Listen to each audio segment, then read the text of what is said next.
নমস্কার বন্ধুরা, welcome to ST unique sports. তো ইস্ট বেঙ্গল যে একটা শক্তিশালী দল গঠন করতে চাইছে আমরা বুঝতে পারছি।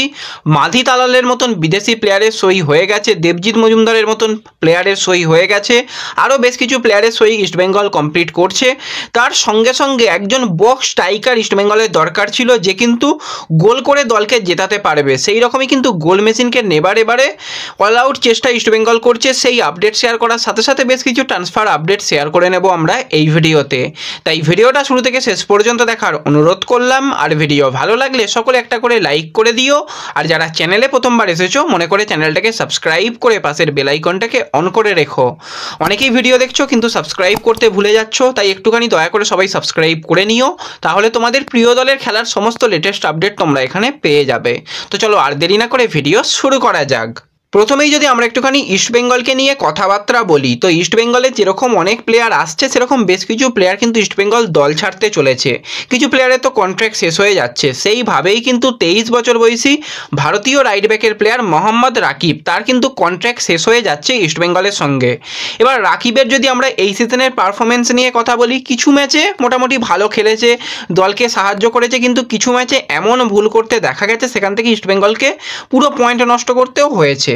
তো ভুলভ্রান্তি নিয়েই কিন্তু রাকিবের সময়টা গেল।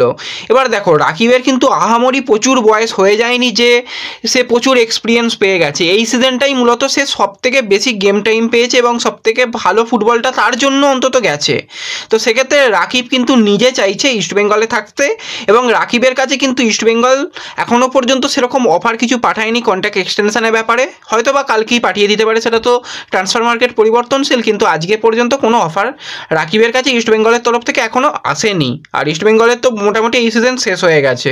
তো যদি অফার আসে সে রাকিব নিশ্চয়ই ইস্ট বেঙ্গলেই থেকে যাবে, কারণ মোটামুটি সে দলটাকে বুঝতে পেরে গেছে এবং অনেক দিন রাকিব রয়েছে দলের মধ্যে, তো মোটামুটি দলটাকে সে খুব ভালোভাবে চেনে। এবং ইস্ট বেঙ্গল যেহেতু এখনও অফার পাঠায়নি, আইএসএলের দুটো ক্লাব তাকে নেবার ব্যাপারে রীতিমতন কথাবার্তা শুরু করেছে। তার মধ্যে একটা ক্লাবের নাম তোমাদের বলে দিয়েছি এখনই, জামশেদপুর এফসি কিন্তু ইন্টারেস্ট রয়েছে মোহাম্মদ রাকিবকে নেবার ব্যাপারে। আরও একটা কোন ক্লাব তাদের নাম এখনও জানতে পারিনি, তো সেই নামটা পরবর্তী সময় যদি বেরিয়ে আসে জানিয়ে দেব।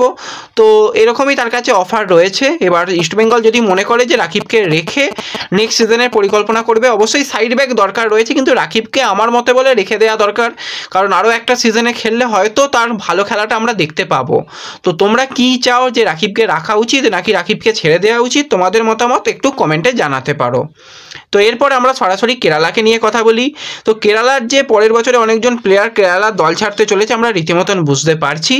সেইভাবেই কিন্তু 22 বছর বয়সী ডিফেন্সিভ মিডফিল্ডারের প্লেয়ার জিকসান সিং, যার সাথে কেরালার কিন্তু 2025 সাল পর্যন্ত কন্ট্রাক্ট রয়েছে।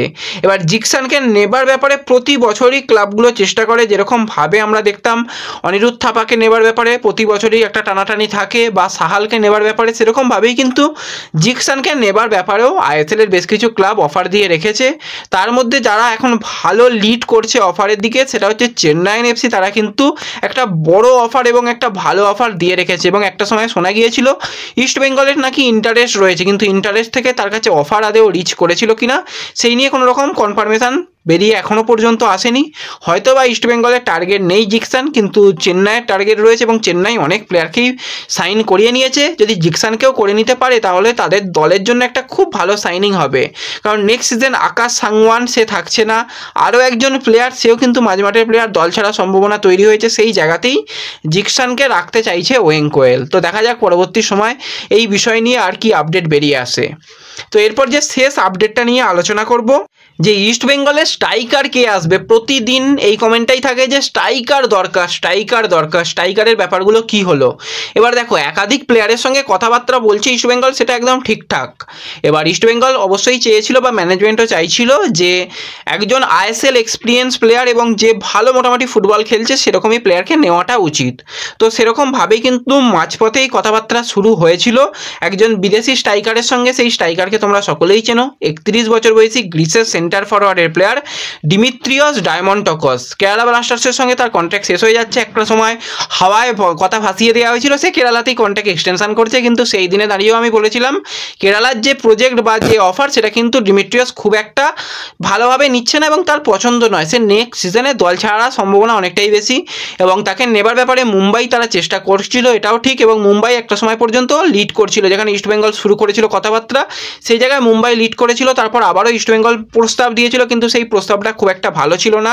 কিন্তু কালকে রাত থেকেই মোটামুটি একটা আপডেট আসছে, নিউজ 18-এর তরফ থেকে ব্যাপারটা আরও কনফার্মেশন দেওয়া হয়েছে, তার আগে থেকেই মোটামুটি আপডেট আসছিল, আভাস আসছিল যে তার কাছে কিন্তু একটা ভালো অফার এবং সবথেকে বড় অঙ্কের প্রস্তাব কিন্তু তাকে পাঠানো হয়েছে। কারণ প্লেয়ারটাকে তো কোনোভাবে ট্রান্সফার ফি দিতে হচ্ছে না, ফ্রি প্লেয়ার, তাকে যদি ভালো অফার দেওয়া যায়, যেভাবে 2 বছরের মানে কন্ট্রাক্ট দেওয়া হচ্ছে বিদেশি প্লেয়ারদের, সেইভাবে যদি 2 বছরের কন্ট্রাক্ট এবং একটা ভালো স্যালারি দেওয়া যায় তাহলে কিন্তু এই সাইনিংটা ইস্টবেঙ্গল করতে পারবে। এবং আরও একটা ইস্টবেঙ্গলের কাছে যেটা ভালো জিনিস রয়েছে সেটা হচ্ছে এএফসির মতন জায়গাতে খেলতে পারবে ডিমিত্রিয়স এলে। এবার মুম্বাই তারা অফার দিয়ে রেখেছিল, বেঙ্গালুরু তারা কিন্তু ভালো অফার দিয়ে রেখেছিল, কিন্তু এই মুহূর্তে সবথেকে যারা অফারের মধ্যে এবং টাকা পয়সার দিক থেকে এগিয়ে রয়েছে সেটা হচ্ছে একমাত্র ইস্টবেঙ্গল। সম্ভাবনা অনেকটাই বেশি যে ইস্টবেঙ্গলে সই করে দেওয়ার। এবার ডিমিত্রিয়স সে নিজে দেশে ফিরে গেছে, কয়েকদিন আগেই সে জানিয়ে দিয়েছে সে দেশে ফিরে যাচ্ছে, এবার দেশে সে সময় কাটাচ্ছে।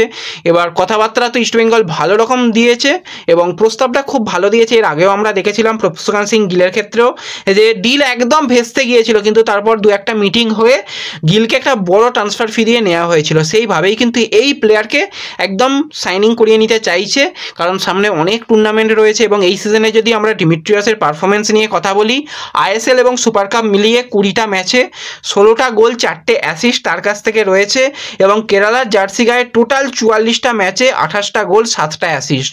খুব ভালো প্লেয়ার, বক্স স্ট্রাইকারও বলতে পারো, নিচে থেকে এসে অ্যাটাক তৈরি করতে পারে, উইং দিয়ে গিয়েও অ্যাটাক তৈরি করতে পারে এবং গোলটাকে খুব ভালোভাবে চেনে এবং এই সিজনে খুব ভালো ছন্দে রয়েছে। এবং কেরালার ওরকম গরম পরিবেশ, সেখানেও কিন্তু সে পরপর গোল করে দিয়ে গেছে, তো খুবই ভালো কিন্তু অপশান হতে পারে। তো মাধি তালাল আর এই ডিমিত্রিয়াসের যে জুটি একটা ভয়ঙ্কর জুটি হতে পারে সেটা আমরা মোটামুটি কল্পনা করতে পারছি। তো সেই কল্পনাটা যদি বাস্তবায়ন হয় তাহলে কিন্তু অনেকেই খুশি হবে। আর তোমরা কারা কারা এই প্লেয়ারকে দেখতে চাও লাল হলুদের জার্সি গায়ে অবশ্যই কমেন্টে জানিও। তো এই ভিডিওতে এইটুকুই ছোট্ট আলোচনা করার ছিল। ভিডিও ভালো লাগলে ভিডিওতে লাইক করে দিও, চ্যানেলে প্রথমবার এলে মনে করে চ্যানেলটাকে সাবস্ক্রাইব করে দিও, ফেসবুক পেজ থেকে ভিডিও দেখলে ফেসবুক পেজটাকে ফলো করে নিও এবং ভিডিও একটু সকলের সঙ্গে শেয়ার করে দিও। তো দেখা হচ্ছে পরবর্তী ভিডিওতে, ধন্যবাদ।